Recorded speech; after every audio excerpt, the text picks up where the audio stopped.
So, what if I told you that one of the biggest failures in tech history was actually the secret ingredient to one of its greatest successes?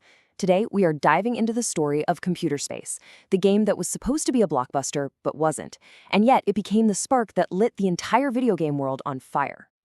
We're going to trace this whole wild ride through its creator, the one and only Nolan Bushnell. It's a story that really shows you how a commercial flop, or what looked like one, can actually be the thing that ignites a revolution. All right, first up, the spark of an idea. Our story really kicks off with this one college student who had a vision to drag video games out of these stuffy university computer labs and put them where everyone could play them. And at the heart of it all is this guy, Nolan Bushnell. You gotta picture him, part engineer, part carnival barker, a total entrepreneur at heart. And when he saw the game Spacewar running on a university mainframe, he saw something no one else did. Not just a cool toy for nerds, but a coin-operated machine in every single pizza parlor in America. And when he linked up with his buddy Ted Dabney, that dream started to feel real. But there was a catch, a huge, expensive catch. Bushnell's inner businessman immediately saw the problem. As cool as Spacewar was, it ran on a computer that was literally the size of a car. For a commercial product, that wasn't just a challenge, it was basically impossible. So, let's get into Section 2, an expensive obstacle. And believe me, this was the $4,000 problem that almost snuffed out the video game industry before it even got started. Bushnell's first plan involved using what they called a mini-computer. The only problem was, mini still came with a massive price tag. We're talking $4,000 in 1970. That's like over 30 grand today, for one game. The math was it was a complete disaster. So Bushnell, Dabney, and another partner, Larry Bryan, they start a company. And their plan was actually pretty clever. They thought, okay, let's use one of these expensive computers to run a bunch of arcade cabinets at once. Spread the cost out. Genius, right? Well, there was just one small problem. The computer wasn't powerful enough. The whole idea was dead on arrival, and their expert programmer, Larry Bryan, he just walked right out the door. And you gotta love this little detail. The name they picked for the company was Syzygy. It's this fancy astronomy term for when three things, like the sun, earth, and moon, line up perfectly. Kind of ironic, don't you think? Their own little three-person alignment fell apart almost immediately. Okay, on to our third section, the hardware pivot. Their first big plan was in total shambles, but what they did next was the brilliant move that really changed everything. This is the big aha moment. Bushnell basically stops and asks, wait a second, why are we fighting with this expensive, complicated computer? What if we just built cheap, custom hardware that is the game? No software, no operating system, just simple circuits built to do one thing and one thing only, play computer space. It was a complete game changer.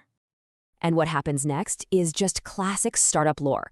Bushnell and Dabney get to work, not in some high-tech lab, but in the bedroom of Dabney's daughter. I mean, come on. And the parts they used? Well, let's just say a lot of them were borrowed from their day jobs.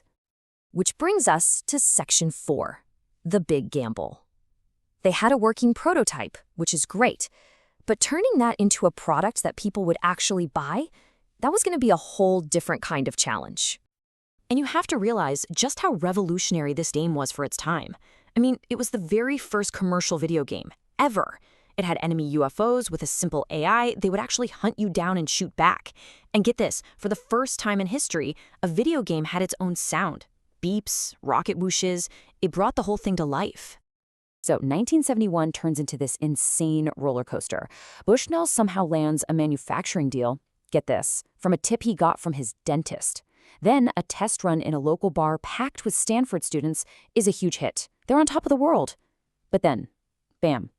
Disaster. They take it to a huge trade show in Chicago, and they get exactly 0 orders. Nobody got it. The industry just stared at it blankly. So that brings us to our final section, a qualified success. After that soul-crushing debut, you'd think it was game over, right? Well, not quite.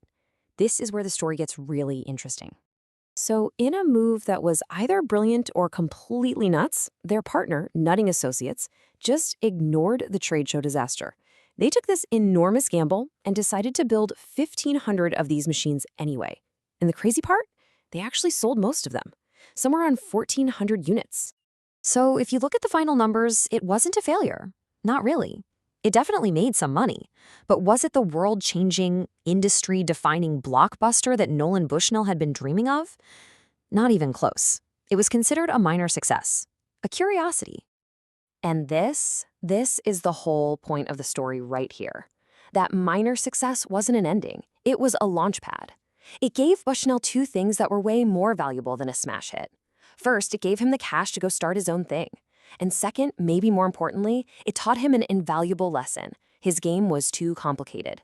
The next one had to be so simple that anyone, in any bar, could get it in 3 seconds. The story of computer space really shows the power of the stepping stone. It wasn't the final destination, but it was the absolute essential first step. It gave Nolan Bushnell the money and the wisdom to go found his next company, a little startup you might know called Atari. And armed with that lesson of simplicity, he launched their first game. It had 1 ball, 2 paddles, and 1 simple roll. You probably heard of it. It was called Pong.